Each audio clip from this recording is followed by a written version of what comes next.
niko se ne može izvući od svog sopstvenog mača ili od svog sopstvenog dela.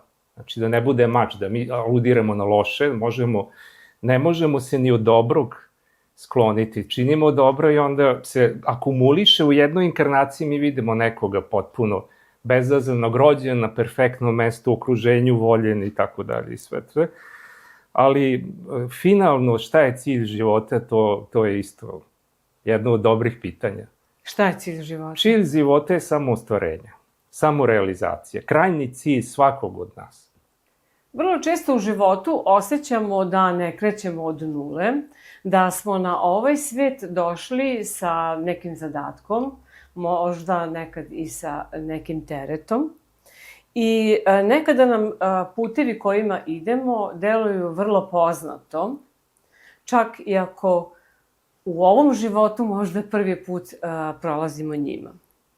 Današnji gost je zanimljiv po više aspekata, a on će pokušati da odgovori na pitanja koja dugo godina me na neki način muče, a to jeste karma i neki bagaž sa kojim dolazimo u ovaj život. Moj današnji gost jeste Jožef Viola, Đotiš astrolog, inače moj drugar iz rodnog grada Zrenjanina. Dobrodošao i hvala što si došao. Hvala na pozivu, drago mi je da sam tu. Kako ti se čini uopšte ova tema? Dakle, moja laička observacija je da Đotiš ima vrlo jasna i striktna pravila, da se tako izrazim, ka onome šta jeste karma, koji je to neki bagaž, to je transgeneracijski teret sa kojim smo došli u ovaj život. Kako ti to izgleda i u kojoj meri su to prava pitanja za Đotiš astrologa? Pa to je idealno pitanje, znači postoji konkretan razlog zašto se svako od nas rodi. I ako banalizujemo razloge, ako teoretišemo, onda ta dva pravca se razlikuju. Jedan su dugovi prema nečemu i nekome ili idejama, nekim neostvarenim možda, a drugi razlog jesu lične želje, neostvarene, koje su ostale iz prošlosti i one su u momentu našeg umiranja u prethodnoj inkarnaciji, te zadnji impulsi misli, oni su najdublji, tako kaže vedska filozofija, čiji je deo Đotiš. Postoje 40 grana Veda i Đotiš je deo oblasti koja se zove Vedanga, ima 6 udova Veda koje tumače filozofiju, kreacije i svega ostalog. I Đotiš je jedna od istaknutih delova tih udova Veda, Vedanga, koja objašnjava ceo smisao postojanja i kreacije, svega što je stvoreno. I onda, kada idemo u praktične detalje tumačenja horoskopa, onda dve planete su prve koje se analiziraju za to zašto je osoba rođena. Jeste mesec, zato što u drugim granama Veda, koje nije specifično Đotiš, piše da umiruća osoba, one misli koje su zadnje pre nego što izdahne, taj utisak će osobu stvoriti ponovo u neki oblik, na mesto, okolnosti i tako dalje. Ozbiljno. Da. A koja je druga planeta? A druga planeta je Sunce. Pre više hiljada godina, barem 5000 godina, jedan vedski mudrac, koji je, danas se smatra, ko se bavi Đotišem, da je on napisao Bibliju astrologije pre 5000 godina, Parašara Riši ili Parašara Vidovnjak ili Parašara Mudrac. To su dve ovakve velike knjige gde je dao apsolutno sve da bi, i dan danas se to nije izjalovilo, ti koncepti kako se pravi horoskop, tumači i tako dalje. I on je na samom početku, kada je uvod uzrok kreacije, piše, stihovi, veoma prvi stihovi, kaže uzrok kreacije Sunce. Znači svakome u horoskopu gde se Sunce nalazi, to je druga tačka, to su razlozi zašto smo se mi rodili, ako gledamo praktično, a teorijski Đotiš se ne bavi toliko tim teorijama.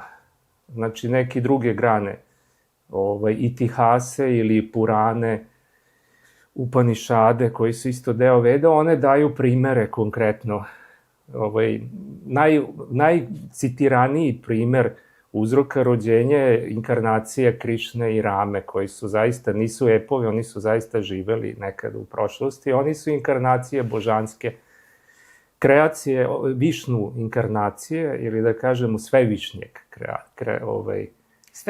svevišnji Višnu, znači onaj koji je tvorac i održavatelj svega stvorenog. Znači, oni su živeli tada, jedan pre 5000 Krišna, i njihova priča je dokumentovana i do dana današnjeg sačuvana, i tamo vidimo konkretne razloge koji mogu da budu zaista, mogu da budu veoma banalni, a mogu da budu i veoma veliki, pompezni, da kažemo i tako. A sa čim zapravo mi dolazimo na ovaj svet? Dakle, da li mi biramo roditelje? Da li mi biramo odnose? Ili je to nešto sa čim se rodimo? Dakle, kada se rodimo, dobijemo tu ulogu, dobijemo te roditelje, rođake, ljubavi koje će nam se pojaviti i tako dalje. Da.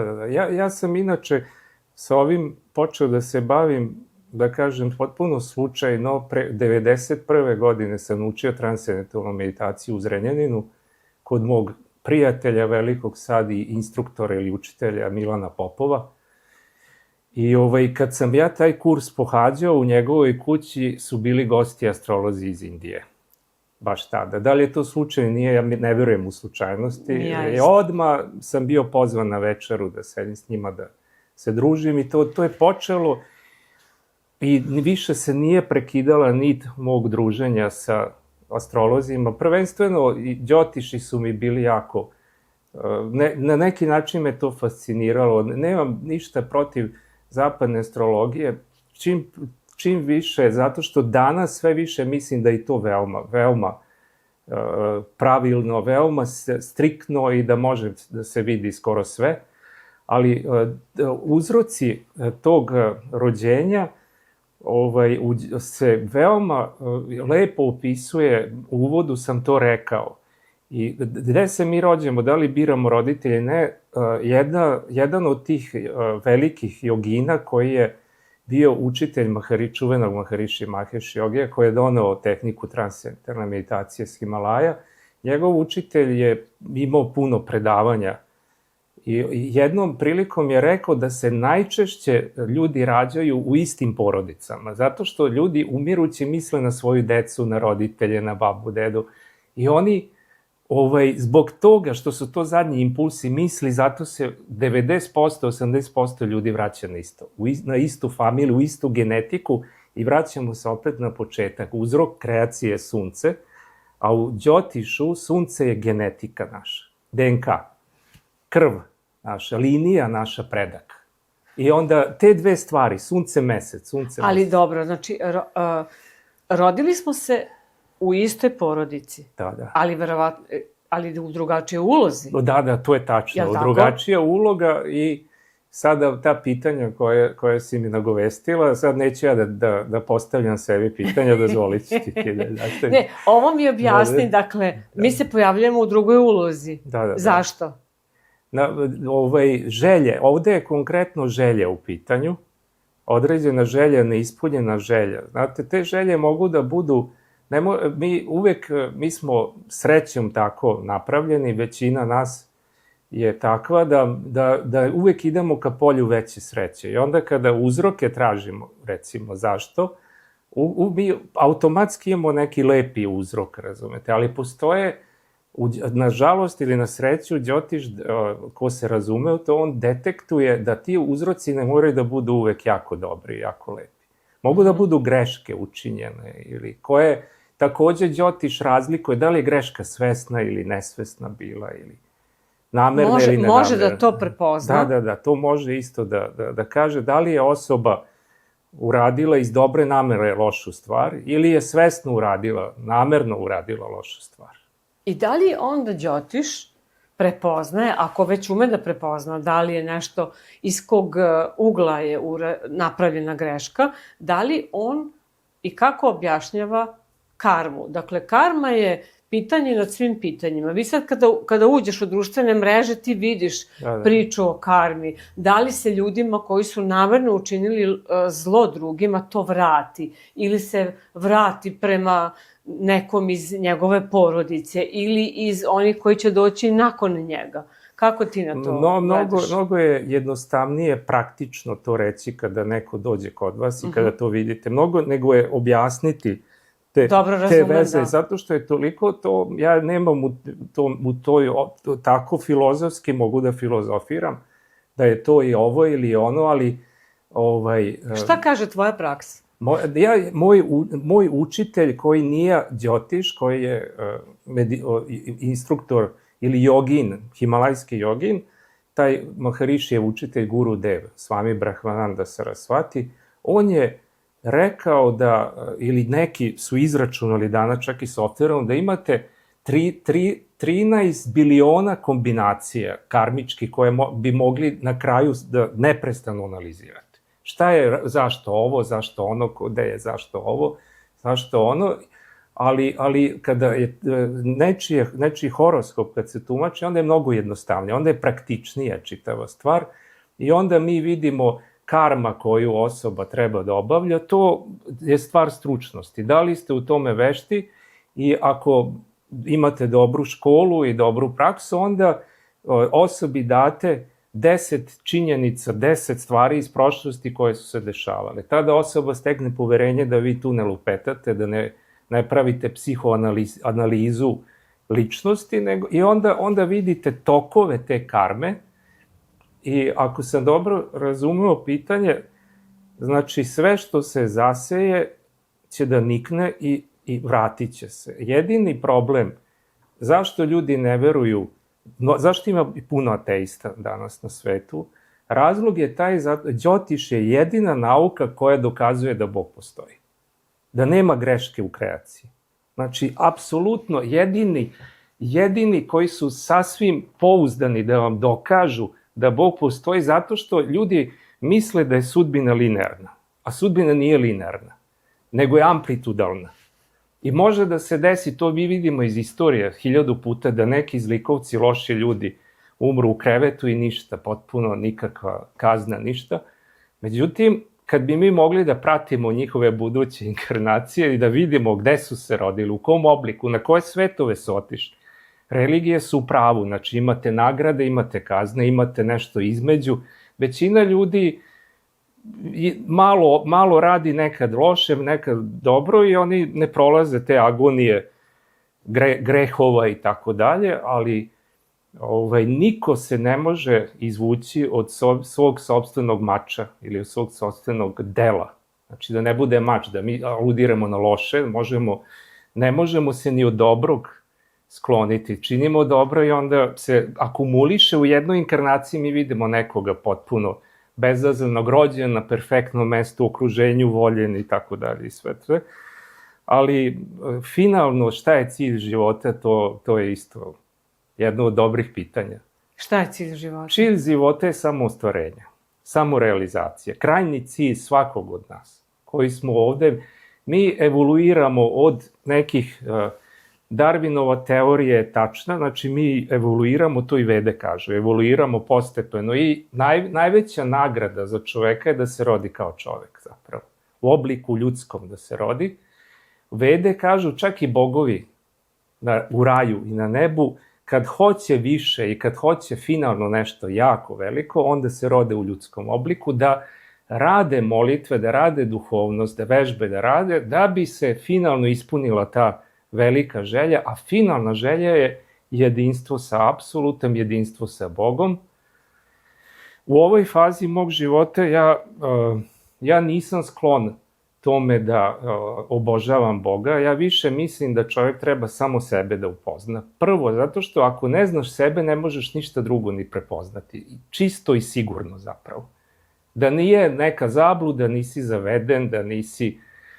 I čovek koji je samog sebe realizovao, a danas je to u ovom dobu u kome živimo, to je stvari mehanike malo. Znate, vi danas možete laboratorijski da ispitujete čoveka u kom je stanju svesti.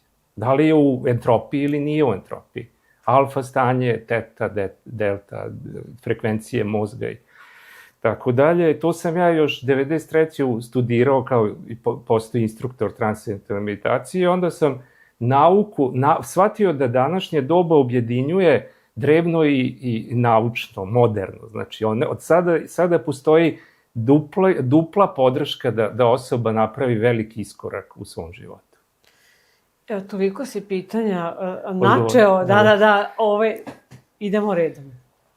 Da se vratimo na početak. Na to, dakle, da je ultimativni zadatak čoveka da ispuni svoju svrhu. Dakle, ono sa čim i zbog čega je rođen, je li tako? Tako je.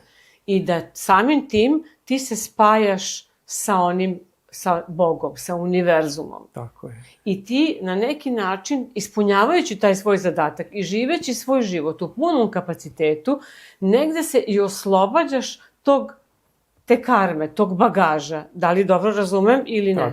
Tako je. Da. Čovek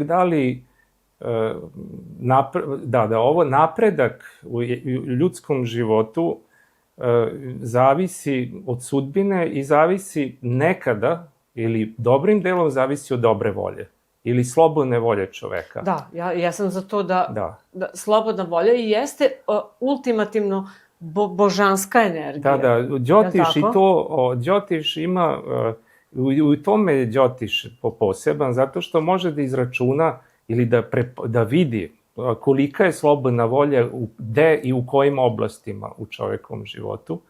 Postoji isto, nažalost, gde nema slobodne volje, da je jako sve fiksirano i da prosto ne postoji način da se u materijalnom životu u nekoj oblasti da se bilo šta promeni. Jedino kada to vidimo i kada obično ljudi dolaze kad su u toj fazi života, kada nema puno slobodne volje, ali onda slobodna volja u jednoj stvari uvek postoje u toj ljudskoj svesti. Da li će taj utisak životni da nas preklopi i potopi, ili ćemo mi to da izdržimo i da prepoznamo i da prođemo kroz tu stvar sa minimalnim ranama, sa minimalnim teglobama. Naše lično iskustvo, karma nekada ne može da se fiksira i ne može se izmeniti. Događaji koji će se desiti, desit će se sigurno. To pokazuje upravo ono na početku sam rekao Itihase Purane.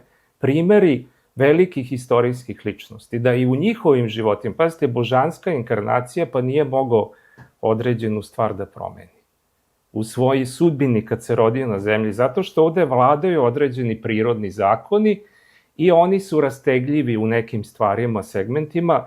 Opet je Đotiš zato nauka, zato što ona se bavi time gde ima smisla da osoba radi remedijalne mere. Šta su remedijalne mere? Pa remedijalne mere su, na primjer, da li da stavi dragi kamen, da li da ode u crkvu i da naruči liturgiju ili da nauči određenu molitvu ili sam da radi određene mantre ili sam da radi određene vežbe.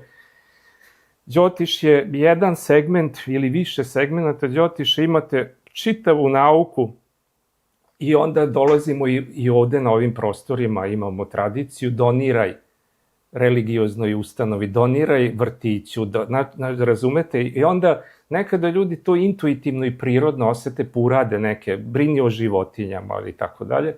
U Đotišu, u tim skriptama postoje tačni obrasci za ovu vrstu grešaka ili ovog vrstu karmičkog tereta zbog koga smo došli, uradi to i to. I onda će ti se to smanjiti. Ali koliko smo mi uopšte sposobni da prepoznamo da smo došli sa nekom karmom. Ok, sad ti se neke stvari stalno ponavljaju. Ponavljaju ti se isti problemi, pojavljuju ti se isti ljudi, da te nauče nečemu, da ti daju, da ti kažu halo, ti ne ideš dobro. Ali šta kaže tvoje iskustvo? Koliko smo mi sposobni da to prepoznamo? Tu sad ja bih sad mogao ovde narednih sat vremena da praktično to sve elaboriram, zato što je to isto Znate, imate Đotiš je kao jedno deblo drvo, ono ima puno grana i onda ovo pitanje se može podeliti na mnogo pitanja, podpitanja, a da ista tema ostane zapravo. Razumem, da. I, na primjer, reći ću vam, vi imate negde karmu, test karme gde vam se stalno ponavlja obrazac, gde vas je Bog testira da se oslobodite svog ega i da napredujete, da budete bliži njemu. To nije ista karma kao kada Đotiš vidi da ste rođeni i nosite dug prema nekome. Razumem. To su dve različite karme, znate. Nekada može da bude u istoj kategoriji ljudi, da obe stvari se sa istim timom dešava. I kod istog čoveka. I kod istog čoveka, da. I onda tamo gde su naše želje u životu velike, to je test od Boga. To je test ega. Tamo gde mi želje, lične želimo da materializujemo, to svaki čovek ima, a to može da bude isprepleteno sa dugovima prema nekome. I onda je to jako teško, u stvari, iskustvo. Finalno, životno iskustvo je jako teško. I na početku si rekla u uvodu neke predivne stvari razmišljanja, a to je da svima najteže pada vraćanje dugova karmičkih. Mi sada dignemo kredit, uživamo u stanu i tako dalje, onda kad krenu kamate, krenu ovo, to jedno vreme traje medeni mesec, svi smo sretni i zadovoljni, a u Đotišu se to vidi od rođenja, kada neko gleda horoskop nečiji, odmah na startu se vidi gde je osoba karmički uzimala i sada se brnula vreme da se to vrati.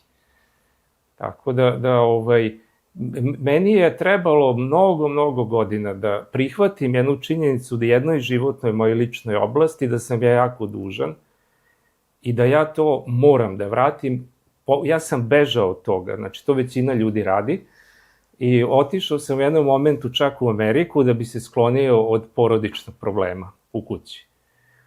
Jer sam video da ja tu ne mogu ništa da pomognem i ništa se ne menja godinama i onda, ajde, to je moja ideja bila da ja to mogu jednostavno kažem dosta i ne učestvujem više u tim stvarima. I onda sam otišao u Ameriku i stalno sam i dalje imao utisak da je neki pritisak u meni. To je posle par meseci ili godinu dana to je kulminiralo do te mere da sam prestao da spavam, počeo sam bronhitis da imam i tako dalje. I onda zvoni mi telefon i dignem slušalicu i dobijem vest da ta i ta osoba neće više da živi, prestala je da jede i tako dalje, život nema više smisla, a ja u horoskopu to nisam znao, ja imam dug prema toj osobi, ogroman dug, i onda sam shvatio da ja ako to budem ignorisao i da neću da učestvujem u tome, da će se meni bolest desiti do te mere da će biti alarmantno teško. I onda sam se vratio i odradio sam taj dug. Kasnije sam došao u dobru situaciju sa jako dobrim astrolozima iz Indije koji su, konačno mi se ispunila želja, recimo, ta želja mi se ispunila da ja imam osjećaj da ja razumem astrologiju i da ja mogu ne samo sebi i drugima da budem koristan u tim stvarima. I onda sam se umirio, prepustio. To je isto pitanje koliko možemo da, bilo kada kad smo dužni, to uvek ostane stres. I sada bih ja mogao da pređem na praktično nešto i da kažem nekim ljudima koji znaju astrologiju, da ih obučim u ovom času. Znači 6., 8., 12. kuća u astrologiji bilo kog tipa, koji ljudi rade i zapadna indijska, to su kuće dugova, karmičkih dugova. 6., 8., 12. Onda mi je jasno moje dugovanje, ali o tome drugi put. Sudbina. Rekao si da ne veruješ u sudbinu, ja isto tako ne verujem u sudbinu, možda se neko od naših gledalaca ne slaže, ali dobro. Kako bi ti potkrepio tu informaciju? Da nešto što nam se desilo je tako slučajno i da to nema neki model, neki trag koji vodi od mnogo ranije. Izvini, ja ne znam da li sam ovo rekao, ali ne slažem se.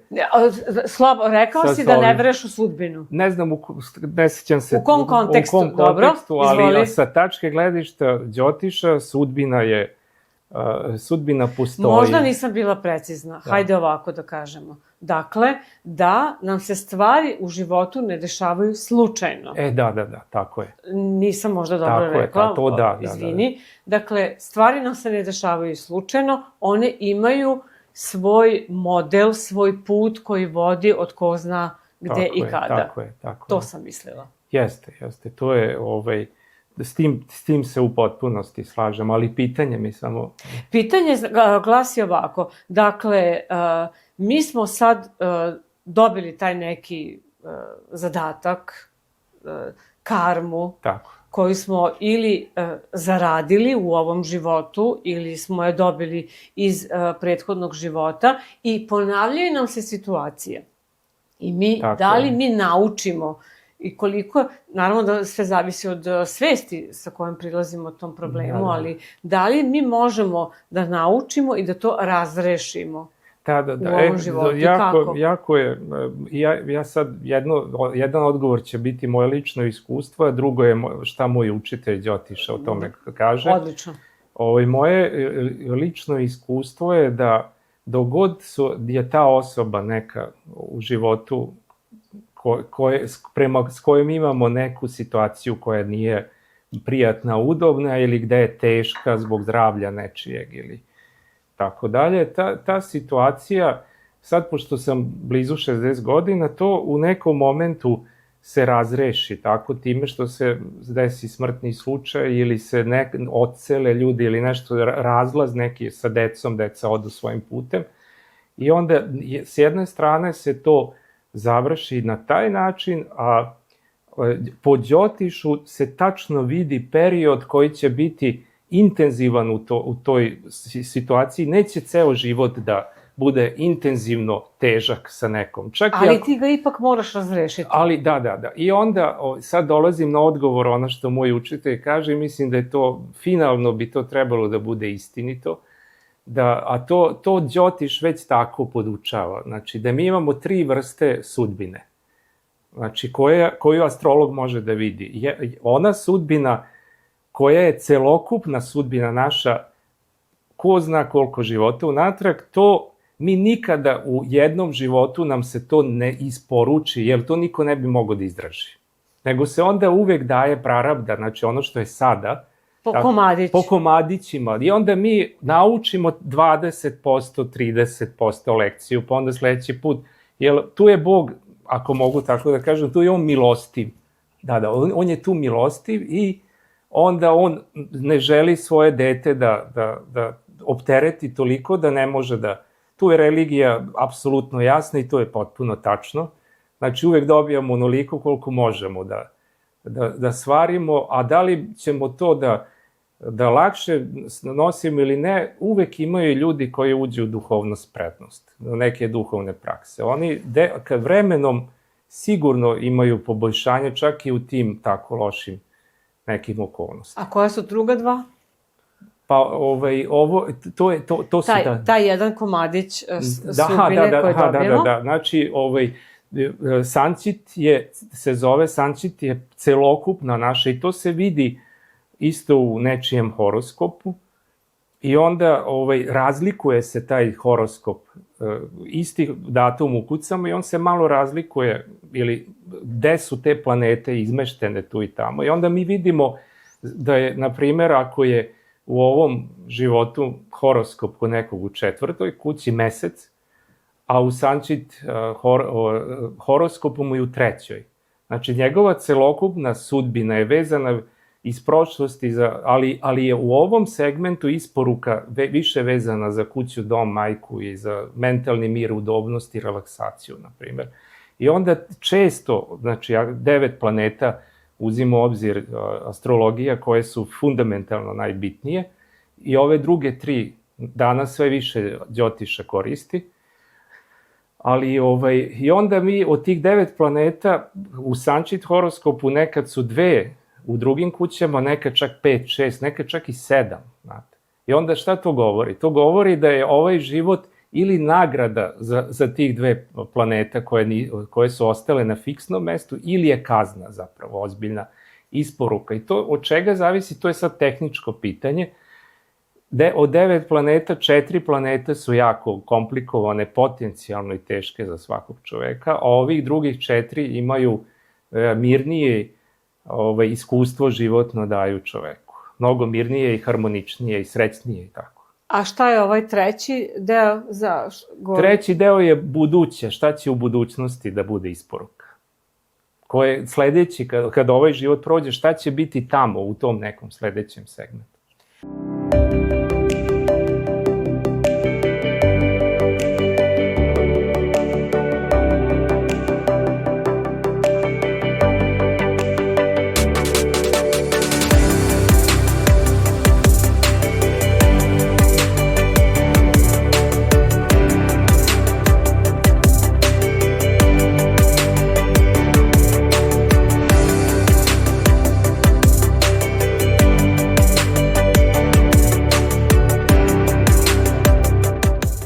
A kako objašnjavaš to da imamo utisak da smo došli sa nekim zadacima, da imamo ljude koji prolaze kroz ozbiljna i teška stanja, bolesti, tragedija i tako dalje, a s druge strane imamo utisak, uvek kažem utisak, da neki ljudi prođu mnogo lakše, mnogo bolje, ugodnije, bez nekih velikih potresa u životu i tako dalje. Kako to objašnjavaš? Pa to je praktično jako jednostavno. Znači, mi smo se sada rodili, na primjer, neko se danas rodio i postoji, znači, Đotiš gleda, od tog trenutka je potpuno jasno kakva će biti sudbina te osobe u budućnosti i onda takva je sudbina skoro svakog čoveka, bukvalno, znači, manje više 99% ljudi, da nikada ne može da bude kontinuirano nekome nešto loše zapravo. I to je ta raspodela od malo pre što smo rekli, ali takođe Đotiš jako vidi jasno da će određena osoba celog života ili većinom života imati određene terete, određene tegove na leđima u određenim segmentima života i onda se ta inkarnacija smatra da je teža inkarnacija, da je osoba zapravo došla da otplati jako mnogo dugova. A to je nepromenljivo? Pa uglavnom je s polja gledano, sa te materijalne tačke gledišta, poprilično nepromenljivo, jer će osoba imati mentalno to iskustvo da je to teško. A s druge strane, moj razlog je bio taj zašto sam počeo da meditiram, je što je bilo nepodnošljivo teško, psihički i mentalno, a možda mi sad deluje da je to više bilo utisak u mojoj glavi nego praktično, ali bili su segmenti života koji su zaista 91. kad sam počeo da meditiram i da vežbam transcendentalnu meditaciju i jogu, delovalo mi je da je pakao zapravo. Sada, kasnije, kako su se stvari menjale, mislim da je to više bilo u mojoj svesti da je to tako loše, ali zaista jeste činjenično bilo loše. I onda opet se vraćamo na to da su stvari poprilično zavise od toga kakav je utisak čovekov. Zaista, ta situacija u kojoj se neko nalazi, a odgovor na ovo najkonkretnije pitanje, astrološki stručno, kada vidimo u 6. kući da ima planeta, onda mi znamo, iako su to nepovoljne planete, ima razlika između toga, onda mi kažemo toj osobi umereno i procenjujemo koliko ona može da prihvati određene stvari, da jednostavno treba da se nosi sa time, jer je to jedan od razloga zašto si se rodio, da to otplatiš i da naučiš lekciju na tom mestu. Zbog čega najteže učimo lekcije sa onima koje najviše volimo? Dakle, rođeni smo sa jednim zadatkom, sa jednim bagažom, sa nečim što nam je predodređeno i dobijemo roditelje, dobijemo braću, sestre i tako dalje. I to su zadaci i neke teške veze koje mi treba da odradimo i oni nas uglavnom najviše i bole. Da, ovo je pitanje koje na ovo ne bih mogao ni ljudski, ni astrološki, ni na koji način da odgovorim da recimo pre jedno 15-20 godina. Ali sada potpuno jasno i jednostavno i s iskustvom, a i astrološkim iskustvom mi je jako jednostavno da ti odgovorim na ovo pitanje. A to je zato jer čovek može da ima problem samo sa onim s kim komunicira i s kim je u intenzivnom odnosu. Sa onim s kojim ne komuniciramo, s kojim se ne viđamo često, s tim ljudima ne možemo da razvijamo intenzitet nekih stvari koje bi nas iritirali, koje bi nas smetali. To deluje filozofski odgovor, ali je veoma praktičan iz horoskopa kad se gleda. I mi imamo 3 najosnovnija razloga zašto ćemo se ponovo i ponovo rađati. I odgovor je upravo sam dao, a onda kada tehniku učenja astrologije, tumačenja, kažemo mi imamo 2., 4. i 7. kuću. I 4. je 10. kuća, potencijalno.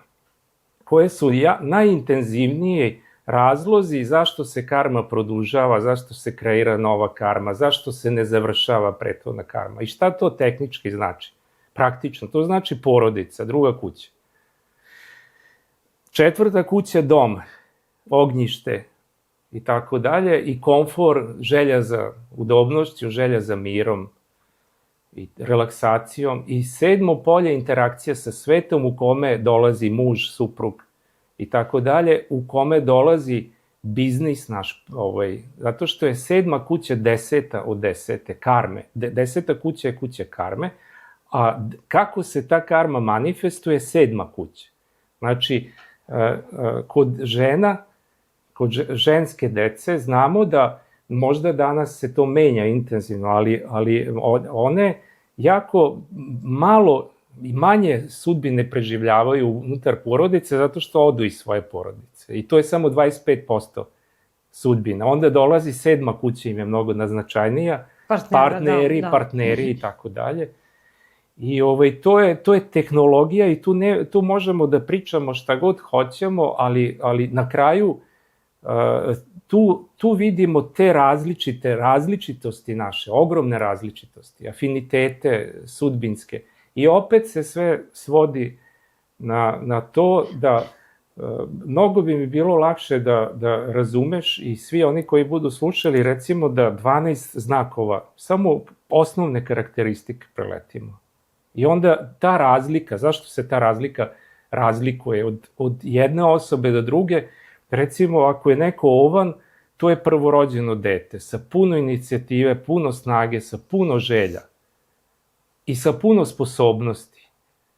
I onda ta osoba će imati potpuno drugačije odnose u svim stvarima u odnosu na bika koji sad je već osoba evoluirala, naučila je neke stvari da ne mora da uspori, ne može sve kako ona hoće, ne može to da bude onako robusno i prodorno, da može sve da se reši. Kad god poželim, ja sam tu zato rođen, ego, kad si izašao na ovaj svet, pa kad si prvi put pa pogledaš, naravno da ti je jak identitet, samo identitet sa nekim blagoslovim manama i onda sazriš, prođe ta inkarnacija, sledeći put dođeš u bika. Aha, ne mogu ja sve tako da ubrzano radim, moram malo da usporim. Znate, i onda bikovi onda imaju to iskustvo i obično zato bikovi postanu biznismeni, postanu porodični ljudi, stabilni, temeljni onako. Oni kad ih vidite fizički, njihova fiziologija je drugačija, krupnija i tako dalje. I tako dalje, znate, i onda to tehnički je mnogo jednostavnije raspravljati o ovim stvarima. Zato na početku sam ti rekao, praktičnost je moja faza trenutno života. Ne, manje teorije, manje filozofije. Verujem da će moje gledalce zanimati da nastaviš posle bika. Onda ide blizanac i kako se zove, znate, dete se rodi, pa onda mama, tata, znači progovori 2. kuća i hrani se, raste, stabilizuje se, potrebna je stabilizacija, celog života stabilizacija, svega, finansija i tako dalje, jasnoća i tako. I onda dođemo do blizanaca i onda prohoda rastrči se to dete dovoljno, roditelje ga pusti, odjednom vidi ulicu, vidi komšija, vidi decu na ulici. I to je znak komunikacije, znate. Tu je dete zapravo prvi put dete, zaista. I onda ta vrsta slobode daje blizancima dualnost. Znate, ja hoću, neću, mogu, neću, hoću s njima, nisu bili prijatni, hoću sa njima sada i tako. Ta neka sloboda je najizraženija u sazvežđu blizanaca. Od svih znakova blizanac je znak koji ima apsolutnu slobodnu volju. Eto, to je odgovor isto na brdo pitanja da kako tumačiti određenje. Onda dođe, to dete odraste i onda dolazi porodica, brak, komfor, počinju želje raznoraznog, jer je 4. kuća 10. od 7. Znate, kada vam dođe partner, onda vi želite dom da stvorite, da stabilizujete, to je vaše zajedničko delo 4. kuća. Zato je u vedskoj astrologiji 4. kuća veoma bitna za brak. Kakva je karma braka u stvari?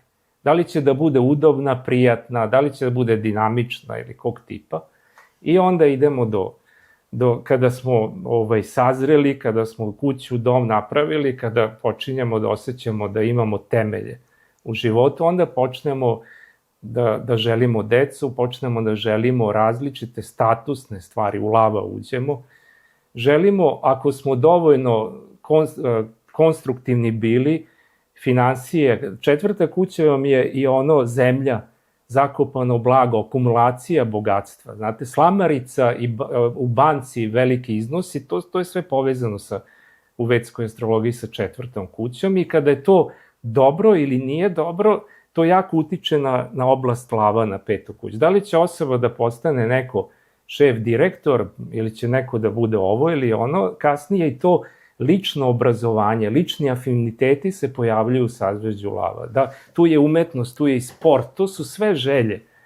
Znate, sve te neke mentalnost u indijskoj astrologiji, mentalnost čoveka, praktična primenjena mentalnost je u 5. kući.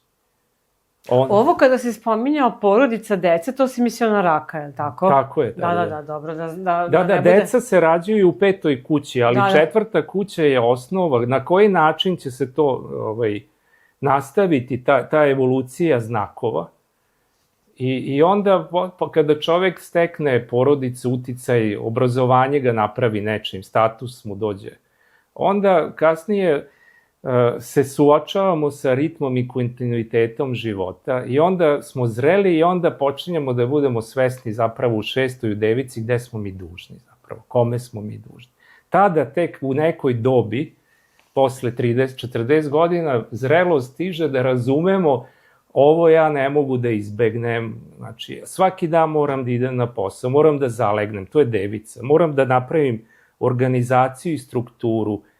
I zato je, i onda da li je kvalitet života koji čovek ima, u šta će da se pretvori, da li će to da bude u nešto teško ili ne, to je devica, znate, to je 6. kuća, to je kuća karmičkih duhova.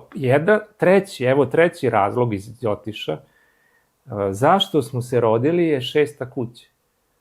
To je taj deo koji nije dovoljno sladak i lep za svakog. To je neka sudbina koja iz prošlog života nije završena. To nekada možda bude i neka želja različitog tipa. Ako su dobre planete, mogu da budu neke želje, nismo se nauživali, pa sad hoćemo da je Venera u 6. kući i onda mi stalno tražimo, hoću ovo, zašto me ne voliš toliko? Zašto nisi pažljiv prema meni toliko? Ako kod muškaraca kad je Venera u 6.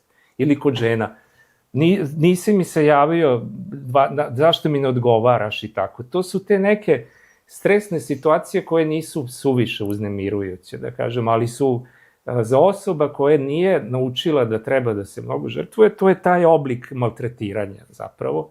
Ili ako je Venera tu, pa onda ja hoću bolji auto, hoću udobnost veću, hoću i dalje. I tako idemo do 7.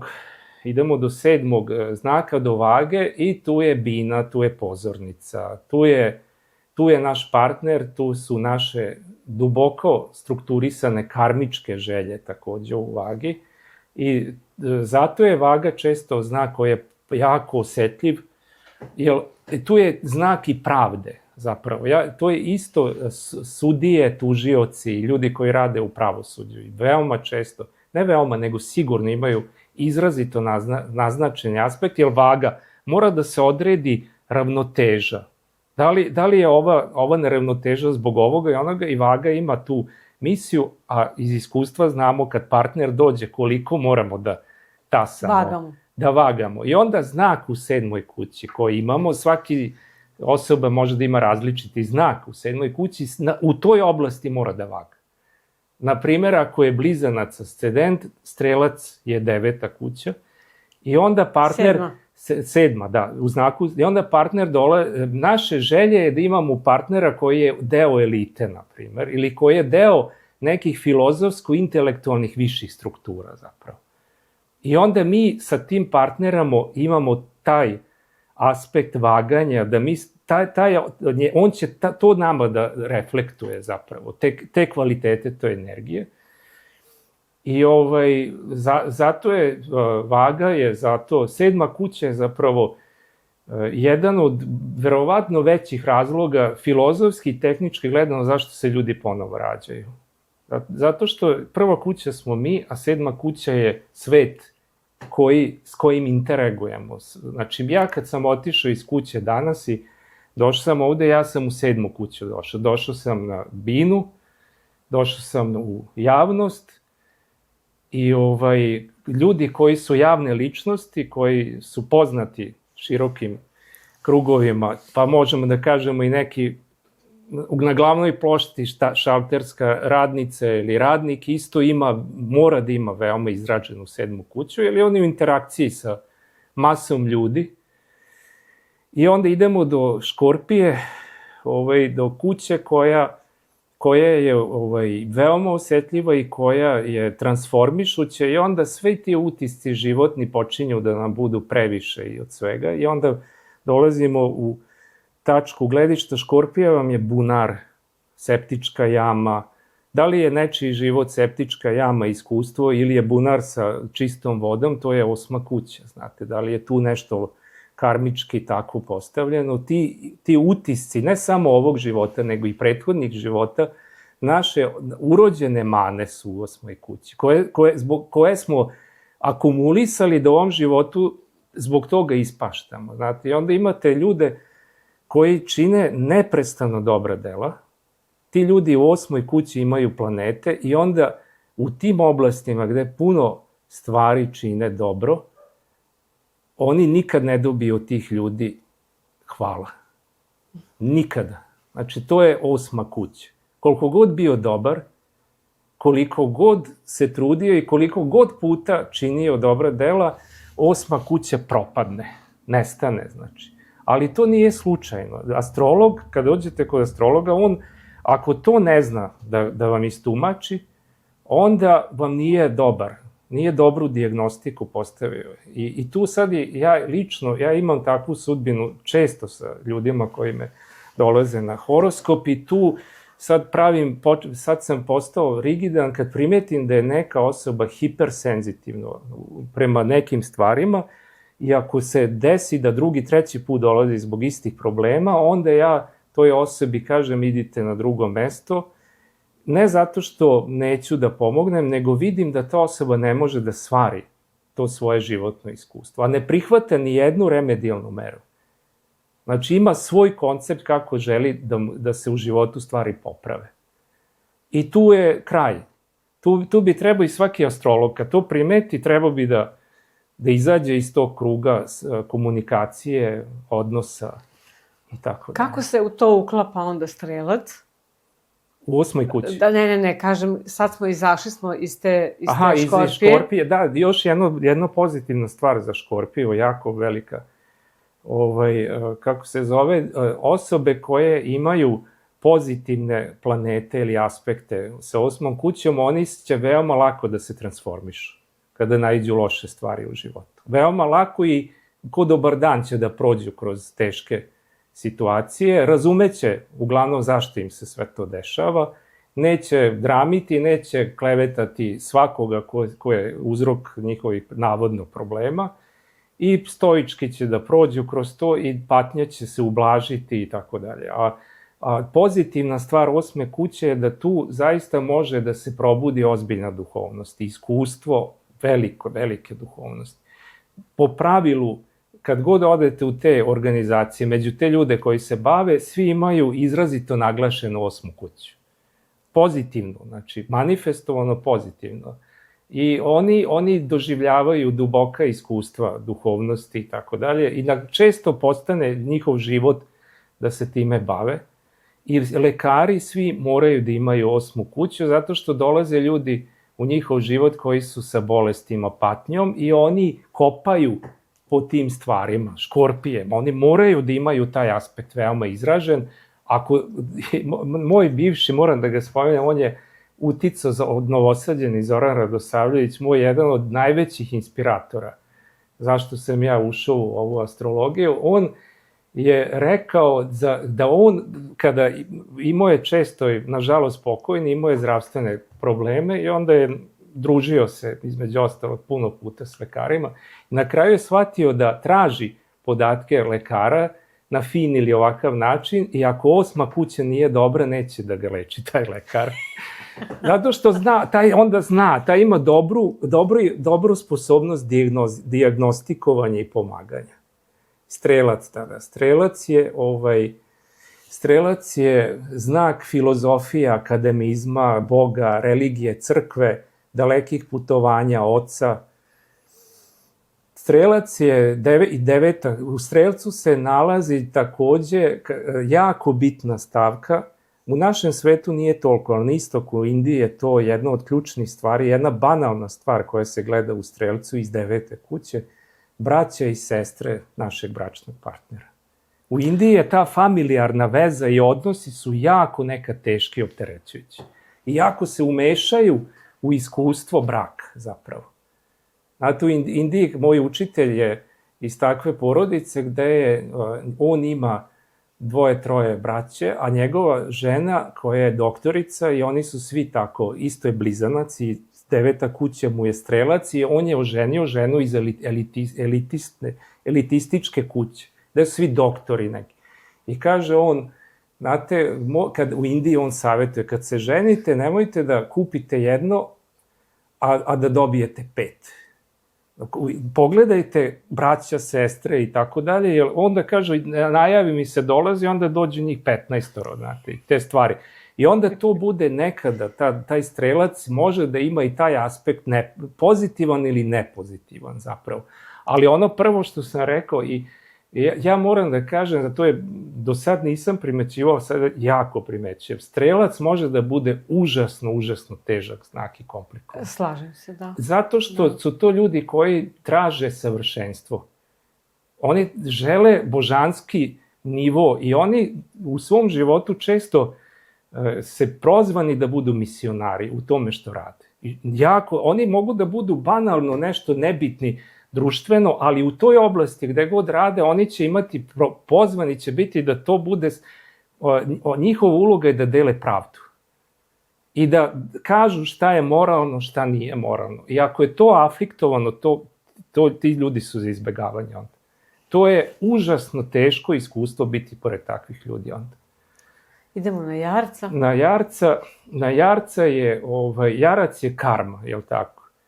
I sadašnji moj učitelj astrologije, on smatra i koristi argumente za ljude koji se bave filozofijom Veda, proučavaju to, njima će biti ovo lakše da isprate. On smatra da je 10. kuća i kuća karme važnija od 9. kuće sudbine, oca, pravila, zakona, moralnosti i Boga.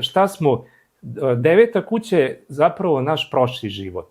Šta smo mi, da li smo mi došli sa teretom ili ne sa teretom, to je 9. kuća. Iz 9. kuće gledamo, iz 5. gledamo šta će biti budući naš život. Zato je 5. kuća i naše potomstvo, deca. Kakva je budućnost? 9. je otac, linija, genetika, nasledstvo, Bog, finalno Bog. I onda neke škole od ranije u kojima sam ja bio, oni su često ti učitelji, da li je 9. kuća najbitnija kada gledamo procenu sudbine ovog života. Moj učitelj kaže ne, to je 10. kuća. Karma koju obavljaš je presudna zapravo u tome šta i kako će se dešavati. I on koristi argument, ovo je sad filozofija istoka, on koristi stalno argument Bhagavad Gite, razgovor Krišne i Arđune, to je deo Mahabharate tog doba kad je Krišna živeo, ali to je esencija filozofske rasprave o svim sferama života. Tu kad otvorite tu knjigu, bilo gde da krenete da čitate, možda se desi i obično ljudi imaju to iskustvo, dobijete odgovor za taj trenutak, to što vas muči.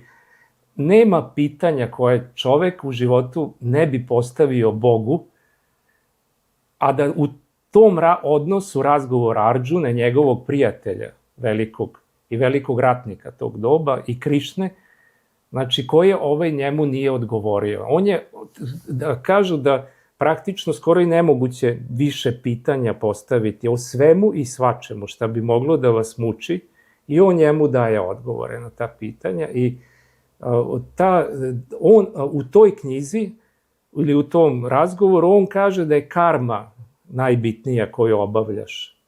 Jer je taj razgovor obavljen pred sam rat. Tada pretpostavljamo da je to bio jedan od najvećih svetskih ratova unatrag par hiljada godina. I to je ta 10. onda? 10. I on je, taj razgovor se desio pred bitku. Zato što je Arđuna general vojske na strani pravednika. Krišna kao bog je došao da ga... Razlog zašto se Krišna rodio je zapravo ta bitka. Da razreši dilemu dobrog i zlatog doba. I on je došao u tegobu kao general vojske na strani pravednika, kaže pa ovde sa ove suprotne strane, tu su moji učitelji, tu su mi rođaci, stričevi, pola moje familije, kako ja mogu s njima sad da se bijem i da se tučem. I on na kraju kolapsira, dobija paranoju, ruke mu se zgrče i padne. I padne u bedak i očaj. I Krišna onda sačekuje malo da se povrati i krene razgovor. Taj razgovor u toj knjizi Bhagavad Gita je nešto što bi ja svima preporučio da pod jastuk pored kreveta imaju i kad god imaju nekih problema da to malo začeprkaju te stvari. A jedna od stvari koje stalno Krišna njemu ponavlja, to je ključ. Kaže, ti si general vojske, ti sad ako se ne usprostiviš ovoj nepravdi, ako ne ustaneš, kaže, ovde svi ovi ljudi će te prezirati, vekovima tvoje ime će biti ublaćeno, nije u redu, tvoje obaveze i dužnost je, ti si stvoren da radiš i da sprovodiš zakon i red. Ako pogineš, ne brini, kaže, nebesa će te slaviti. Ako preživiš, večna slava na zemlji je tvoja. I nema razloga. I onda on njega uvodi i šta je, kaže, uradi obavezu svoju, uradi karmu, to je tvoja dužnost. On nije njemu rekao, idi na Himalaje, idi u manastir, on je njega traži i pitao, ja ne mogu ovo, daj mi neku mantru, idem da se zamonašim, ja to neću da radim. Ne mogu, ja imam dilemu, meni je to večita i nema šanse da mi to popraviš. Da li ja činim sad dobro ili ne. I taj razgovor ide, na kraju se to pretoči u detalje svega i svačega i zato je 10. kuća Jarca. Karma piše u Parašara Hora Šastri, znači kada čitate šta on kaže za 10. kuću i za Jarca, kaže tu je isto naš dug. Ono što je u našoj 10. kući, to je mi smo dužni da tu karmu obavljamo. Pošto se polako bližimo kraju, ali ne smem da ova dva znaka, da me ne bi ovi gledaoci se ne bi ljutili. Dakle, idemo dalje na Vodoliju. Da, Vodolije je ono što mi svi najviše volimo. Znate, doba Vodolije i tako dalje. Vodolija je kuća naših ispunjenja, naših želja i to je jedno polje gde možemo jako da napravimo dobra ili loša dela. Zapravo, ako preteramo u ispunjenju želje, tu nam je data slobodna volja. U vedskoj astrologiji slobodna volja je 3., 6., 10. i 11. kuća. To su polja gde imamo slobodnu volju. I onda ta slobodna volja gde nas vodi? Ako su neke dobre planete, te želje će biti evolutivne i životno podržavajuće. Ali 11. kuća Vodolija vam je sve ono gde se ljudi okupe da zajedno nešto proslave ili da gledaju fudbalsku utakmicu na stadionu, koncertu ili u hramu da pevaju imena Božja, da slušaju Božje himne i da učestvuju tako u tim stvarima na koncertima. I to su saradnici naši, ovi ljudi tu što nas snimaju, oni su vaša Vodolija zapravo, ili tvoja Vodolija, izvini. Ja sam zadovoljna. Da. I tako svi mi imamo 11. kuću i to šta mi da bismo u životu nešto uradili, nije dovoljno samo da sretnemo nekoga ili da se s nekim dogovorimo, to je 7. kuća, a mi moramo i u 11. kuću da udem i da zajedno odradimo određene stvari. I to je Vodolija. I sad Vodolija, da li je Vodolija dobra za nas ili nije, 11. kuća da li je dobra ili nije za nas, obično, znate, to je ta neka surovo realistična situacija sa Đotišem. Znači, mi možemo da pravimo svoje koncepte astrološke i tako dalje, ali ako čitate klasike, oni koji su iza nas, koji su se potvrdili da su bili u pravu, kada čitate te drevne klasike, onda niko ne kaže puno lepih stvari za Vodoliju. Iz razloga zato što preteruju ljudi u sazvežđu Vodolije. Žele, dovoljno ti je kila banana, oni kupe 10 kila, ili džak krompira za mesec dana, ne, mora buradi da se skradi. To je problem sa Vodolijom. Ali to onda znači da nas te naše želje, bile one velike ili ne, vode ka kraju. Vode ka tom 12. polju, tako je, ka ribama. Sad te želje, u šta su se te želje, bravo.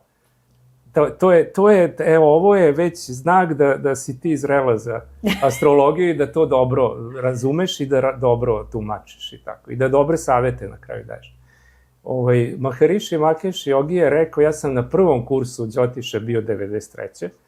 On je u uvodnoj reči, snimljeno je to naravno bilo, on je rekao da svaka kuća mora da ima jednog znalca astrologije. Zato da vidi tendencije u porodici i da koriguje i da se preventivno rade stvari ako nešto vidimo da ide nešto što nije povoljno i da se ublaži, da se neutrališe i tako dalje.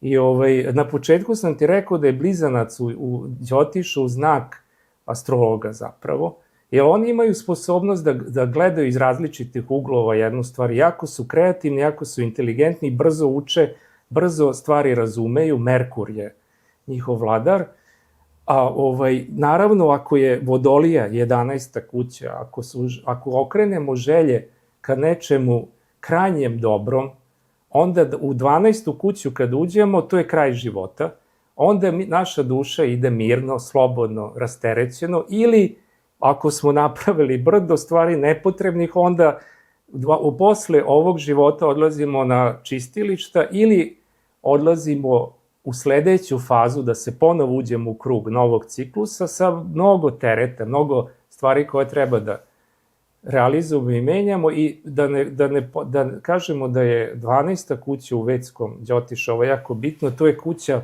braka i kreveta bračnog. Znači, ona je jako bitna kako bračni par provodi kraj dana. I tu je noć, tu je odmor.